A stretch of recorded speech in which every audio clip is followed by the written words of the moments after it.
Hello students, आज हम second paper का सेकंड यूनिट स्टार्ट करने जा रहे हैं, जिसमें है अपकिरण और विषमता के माप। अपकिरण ज्ञात करने की रीतियों का मैंने आपको पीडीएफ भेजा है। उसमें 3 हैं: सीमा रीति, विचलन माध्य रीति और बिंदु रेखीय रीति। जो सीमा रीति है उसके आगे 3 पार्ट हैं। पहला है विस्तार, रेंज। दूसरा है अंतर चतुर्थ विस्तार, इंटर क्वार्टाइल रेंज। और तीसरा है शतमक विस्तार, परसेंटाइल रेंज। और जो दूसरा है विचलन माध्य रीति, उसके आगे 4 हैं। पहला है चतुर्थ विचलन, क्वार्टाइल डेविएशन। दूसरा है माध्य विचलन, मीन डेविएशन। तीसरा है परमाप विचलन, स्टैंडर्ड डेविएशन। और अन्य माप, अदर मेजरमेंट। और जो तीसरा है बिंदु रेखीय रीति, उसमें है लॉरेंज वक्र। लेकिन आपके सिलेबस में सीमा रीति के 3 और विचलन माध्य रीति के पहले 3, यानी कुल हम 6 करेंगे अपकिरण के माप में। पहला है विस्तार, दूसरा है अंतर चतुर्थ विस्तार, तीसरा है शतमक विस्तार, चौथा है चतुर्थ विचलन, पांचवा है माध्य विचलन और छठा है परमाप विचलन। तो सबसे पहले हम विस्तार को कहते हैं रेंज, इससे शुरू करते हैं। तो मैंने इसका फार्मूला, विस्तार यानी आर से लिखा जाता है इसको, R is equal to L minus S. R क्या है? रेंज, विस्तार। और एल है लार्जेस्ट वैल्यू और एस है स्मॉलेस्ट वैल्यू। ठीक है, लेकिन ये क्या है, इसकी डेफिनेशन क्या होगी? किसी समक माला के सबसे बड़े मूल्य और सबसे छोटे मूल्य के अंतर को विस्तार कहा जाता है। फिर कई बार क्या होता है, एक है विस्तार गुणांक। विस्तार गुणांक, कोएफिशिएंट ऑफ रेंज। इसका फार्मूला क्या है? इसको सीआर से भी लिखा जाता है, coefficient of range, L minus S बटे एल प्लस एस। यानी अधिकतम मूल्य और न्यूनतम मूल्य को घटाकर उसके बटे अधिकतम मूल्य और न्यूनतम मूल्य के जोड़ से डिवाइड कर दिया जाता है। अब इसका प्रयोग कब होता है? अपकिरण के विस्तार गुणांक का प्रयोग कब होता है?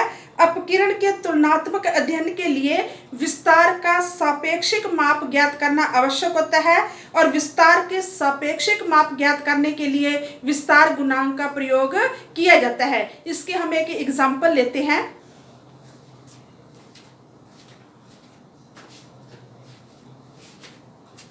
जैसे मान लो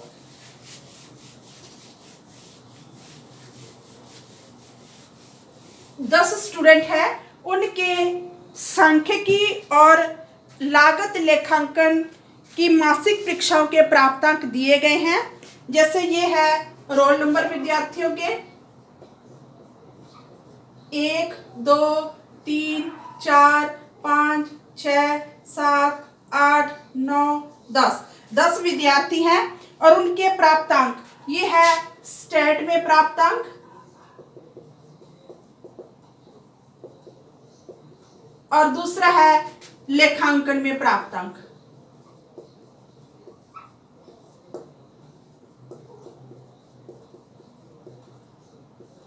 पहले रोल नंबर के हैं 20, 35, 25, 30, 60, 16, 40, 18, 28, 10, 25। इसी प्रकार लेखांकन में है, फर्स्ट रोल नंबर के हैं 31, 39, 23, 42, 20, 45, 15, 25, 19 और 24। अब हमने क्या करना है, इसमें ज्ञात क्या करना है?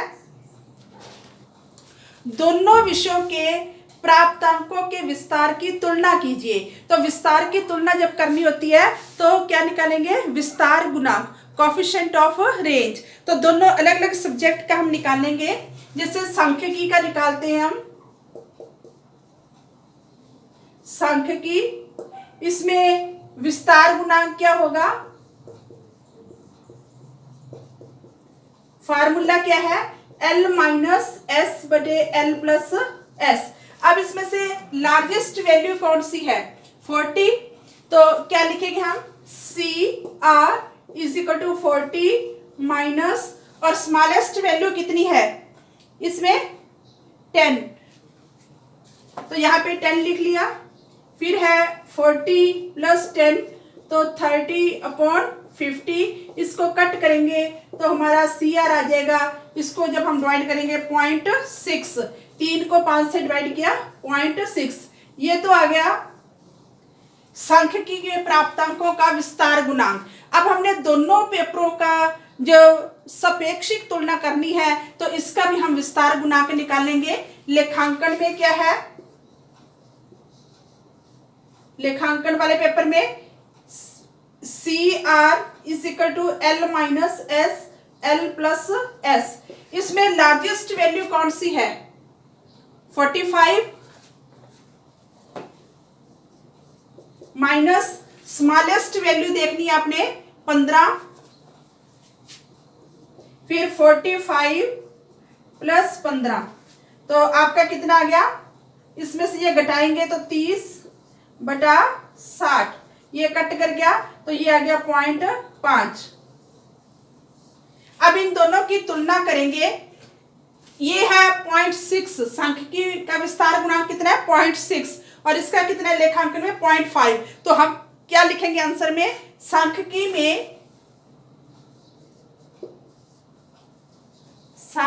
में प्राप्त अंकों का विस्तार गुणांक अधिक है, गुणांक अधिक है। ठीक है, ये तो एक एक विद्यार्थी के अलग अलग अंक दिए गए थे, यानी व्यक्तिगत श्रेणी की तरह था। कई बार क्या होता है, इसमें अखंडित श्रेणी दी होती है तो उसमें जो विस्तार गुणांक है वो कैसे निकालते हैं, इसका हम एग्जांपल लेते हैं।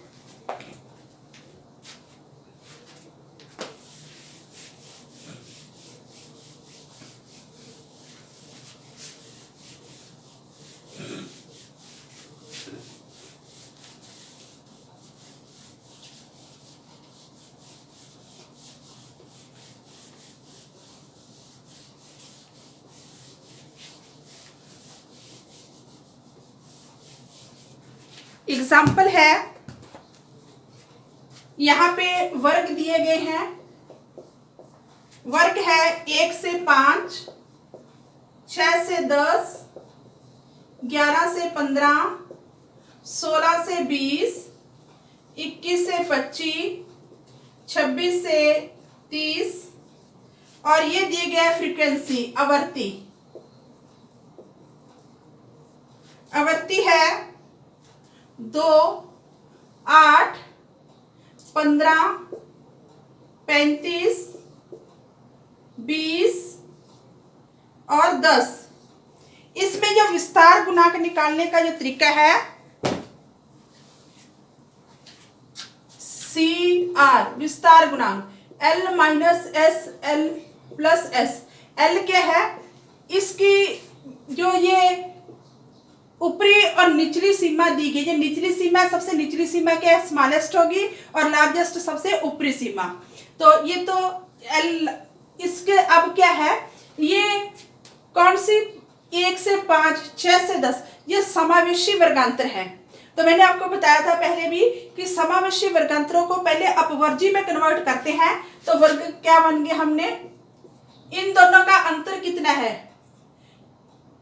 पहले वर्ग की ऊपरी सीमा, अगले वर्ग की निम्न सीमा का अंतर कितना है, 1। 1 को 2 से डिवाइड किया 0.5, तो इसमें से 0.5 घटाते जाओ, 0.5 से 5.5, इसमें से 5.5 घटाए 5.5 से 10.5, 10.5 से 15.5, 15.5 से 20.5, 20.5 से 25.5, 25.5 से 30.5।